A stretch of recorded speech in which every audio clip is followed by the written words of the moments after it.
Hello, everyone. Welcome to United States News. Biden presses computer chips case in advance of Senate vote.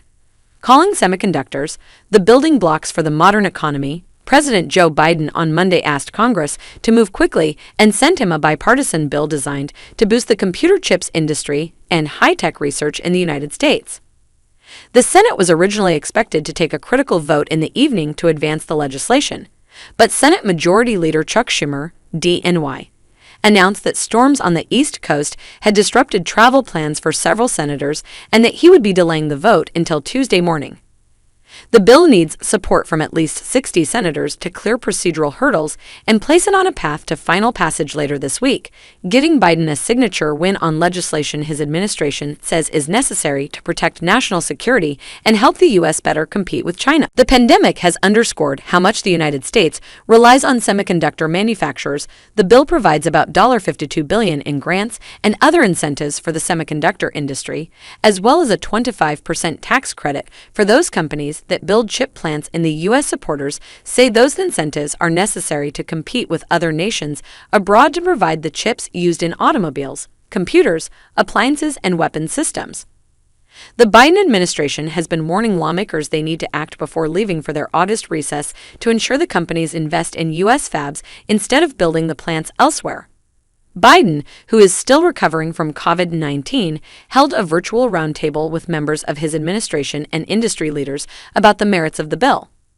He said that a shortage of semiconductors was the primary driver of rising automobile costs, which are a core component of the inflation gripping the country. Biden said the U.S. relies on Taiwan for the production of the most advanced chips and that China was also starting to move ahead of the U.S. on the manufacturing of such chips. America invented the semiconductor. It's time to bring it home, Biden said. Commerce Secretary Gina Raimondo told him that chip manufacturers are finalizing investment plans and that money provided through the bill will be instrumental in their decisions. We know they will expand because they have to in order to meet demand. There's no question about that, Raimondo told Biden. The question is, where will they expand? And we want them, we need them to expand here in the United States. The leaders of Medtronic, a medical device maker, as well as Cummins Inc. and defense contractor Lockheed Martin, pitched the president on the need for the bill as well. Like others at the table, we are facing a supply chain crisis. We are unable to get the components we need, and semiconductors is always at the top of the list, said Tom Linebarger, chairman and CEO of Cummins Inc., which makes diesel engines. Linebarger said the company is now paying brokers as much as 10 times the regular cost to get the computer chips it needs. The federal government's investments through the bill would move manufacturers from wringing our hands about where we sit in competition with others to actually moving onto the field and helping U.S. manufacturers compete, he said. Overall, the bill would increase U.S. deficits by about $79 billion over the next 10 years, according to the Congressional Budget Office.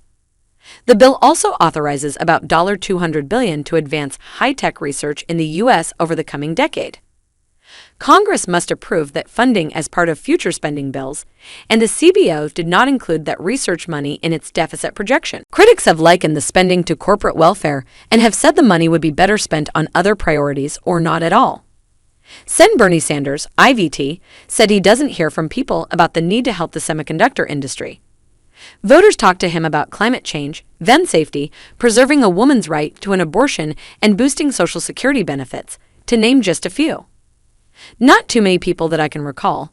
I have been all over this country. Say, Bernie, you go back there and you get the job done, and you give enormously profitable corporations, which pay outrageous compensation packages to their CEOs, billions and billions of dollars in corporate welfare.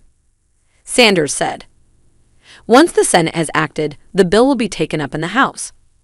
The window for passing the bill is narrow if some progressives join with Sanders and if most Republicans line up in opposition based on fiscal concerns.